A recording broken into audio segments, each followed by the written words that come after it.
Israel और Hamas के बीच जारी जंग अब और भी ज्यादा भीषण होती दिख रही है। हमास को खत्म करने के नाम पर इजरायली सेना गाजा में आम लोगों का खून बहा रही है और निहत्थे लोगों को परेशान कर रही है। लेकिन अब इजरायली सेना आम लोगों के साथ साथ उन पत्रकारों को भी निशाना बना रही है जो दुनिया को इजरायल के नरसंहार की हकीकत दिखा रहे हैं। इजरायली सेना अल जजीरा के सीनियर पत्रकार अनस अल शरीफ को मार डालती है। हैरानी की बात तो यह है कि अनस अल शरीफ के अलावा 4 और पत्रकार भी इजरायली हमले में मारे गए हैं। यह हमला रविवार देर रात अल शिफा अस्पताल के मुख्य द्वार के बाहर पत्रकारों के लिए बनाए गए एक टेंट पर किया गया था। इस हमले में अल जजीरा संवाददाता मोहम्मद कुरैकेह और कैमरामैन इब्राहिम ज़ाहर, मोहम्मद नौफल और मोहामेन अलीवा शामिल हैं। 28 साल के अल शरीफ उत्तरी गाजा से लगातार रिपोर्टिंग करते रहे थे। उन्होंने मौत से ठीक पहले सोशल मीडिया प्लेटफॉर्म एक्स पर लिखा, इजरायल ने गाजा सिटी के पूर्वी और दक्षिणी हिस्सों पर तेज बमबारी शुरू कर दी है। अल शरीफ के आखिरी वीडियो में लगातार धमाकों की आवाजें सुनाई जा सकती हैं और रात का आसमान नारंगी रोशनी से चमकता दिख रहा है। इससे पहले 6 अप्रैल को अपने अंतिम संदेश में अल शरीफ ने कहा था कि मैंने दर्द को उसकी पूरी गहराई में जिया, बार बार गम और नुकसान का स्वाद चखा। इसके बावजूद मैंने कभी सच्चाई को बिना तोड़े मरोड़े पेश करने में हिचकिचाहट नहीं की। मैंने अपनी पत्नी बयान को छोड़ने और अपने बेटे सलाह और बेटी शमा को बड़ा होते न देख पाने का दुख लेकर जा रहा हूँ। Aim right, achieve big. At KR Mangalam University, we provide you the platform to turn your dreams into reality. At KR Mangalam University. अल जजीरा की रिपोर्ट के मुताबिक अल शरीफ ने अपनी मौत की स्थिति में इस मैसेज को पब्लिकली पब्लिश करने को कहा था। अल जजीरा मीडिया नेटवर्क ने इन हत्याओं की निंदा करते हुए इसे पत्रकारिता की स्वतंत्रता पर एक और सुनियोजित हमला करार दिया। नेटवर्क ने बयान जारी कर कहा, अनस अल शरीफ और उनके साथियों की हत्या गाजा पर कब्जे की सच्चाई उजागर करने वाली आवाजों को खामोश करने की एक निराशाजनक कोशिश है। वहीं दूसरी तरफ इजरायल की सेना ने अल शरीफ पर हमास सेल का नेतृत्व करने और रॉकेट हमलों की योजना बनाने का आरोप लगाया है। हालांकि यूरोमेड ह्यूमन राइट्स मॉनिटर के विश्लेषक मोहम्मद शोहदा ने कहा कि इसके शून्य सबूत हैं। यूएन के विशेष प्रतिनिधि आयरन खान ने भी पहले चेतावनी दी थी कि गाजा में पत्रकारों को बेबुनियाद आरोपों के आधार पर निशाना बनाया जा रहा है। अक्टूबर 2023 में गाजा पर इजरायली हमलों की शुरुआत से अब तक 200 से ज्यादा पत्रकार और मीडिया कर्मी मारे गए हैं। इनमें कई अल जजीरा पत्रकार और उनके परिजन भी शामिल हैं। लेकिन जिस तरीके से इजरायल ने पत्रकारों को निशाना बनाया है और उनकी जान ली है, उसका हर तरफ विरोध हो रहा है और अब आईडीएफ से सवाल भी पूछे जा रहे हैं।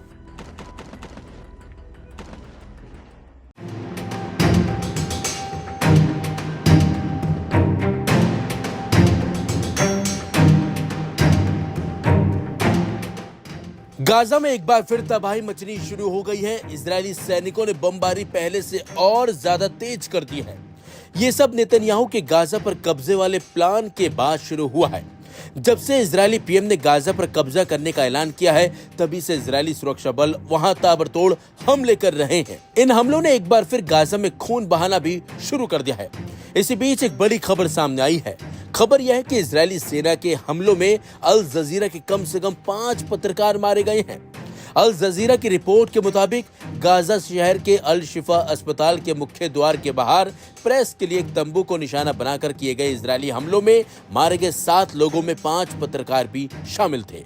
रिपोर्ट में कहा गया कि पीड़ितों में अल जजीरा के संवाददाता अनस अल शरीफ और मोहम्मद कुरैकेह, साथ ही कैमरामैन इब्राहिम ज़हीर, मोहामेन अलीवा और मोहम्मद नौफल शामिल हैं। हालांकि इन हमलों के तुरंत बाद इजरायली सेना ने एक बयान में अल जजीरा के संवाददाता अनस अल शरीफ को निशाना बनाने की बात स्वीकार की है और उसे आतंकवादी करार देते हुए कहा कि वह हमास में एक आतंकवादी सेल के प्रमुख के रूप में काम कर चुका था। 28 साल के अल शरीफ अपनी मौत से कुछ घंटे पहले ही गाजा शहर पर हो रही इजरायली बमबारी की रिपोर्टिंग करते हुए दिखाई दिए थे।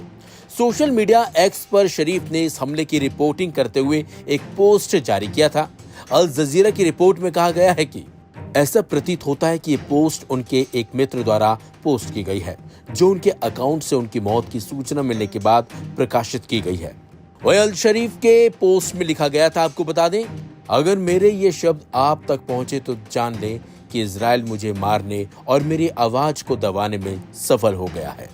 Aim right, achieve big. At KR Mangalam University, we provide you the platform to turn your dreams into reality. At KR Mangalam University. अल शरीफ के आखिरी वीडियो के बैकग्राउंड में इजराइल के भीषण बमबारी की तेज आवाज सुनी जा सकती है, जबकि अंधेरा आकाश नारंगी रोशनी की चमक से जगमगा रहा है। इन हमलों और पत्रकारों की मौत के बाद एक बार फिर इजरायली सेना पर सवाल खड़े हो गए हैं। हालांकि इजरायली सेना इन हमलों को लेकर और पत्रकारों की मौत पर अलग ही बयानबाजी कर रही है, लेकिन जिस तरह से एक बार फिर से गाजा पर बमबारी हो रही है, उससे ये साफ हो गया है कि गाजा में अब और भी तबाही मचने वाली है और एक बड़े खतरे की एक घंटी भी है, क्योंकि नेतन्याहू ने जिस तरीके से ऐलान किया है, वो ऐलान एक बड़ी जंग की ओर जाता अब दिखाई दे रहा है।